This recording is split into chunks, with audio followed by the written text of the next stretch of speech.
A trust fund for the restoration of City Hall was officially launched by the Georgetown Mayor and City Council earlier today.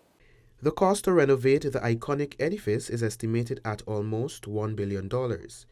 Mayor of Georgetown, His Worship Ubaj Narain, said a special committee was started to assist in the setting up and management of the trust fund, and after numerous deliberations, he is extremely happy that the launch finally came to reality. It is something that bleeds my heart to see that one of our historic buildings is falling apart.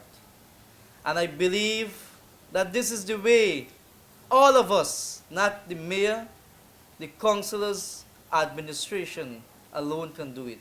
I call on the private sector, civil society, the chambers of commerce, businesses, in the international community. I call upon every Guyanese here and abroad to play the role to save City Hall building. The European Union had previously contributed some $60 million for the financing of the project's feasibility study. Ambassador of the delegation for the Union, His Excellency Pons Canto, pledged his continued support towards assisting the municipality. This initial work was done. I'm very happy about that. But this was already done some time ago. And I think I want to say today very clearly that it is very urgent that the conclusions of the study are implemented.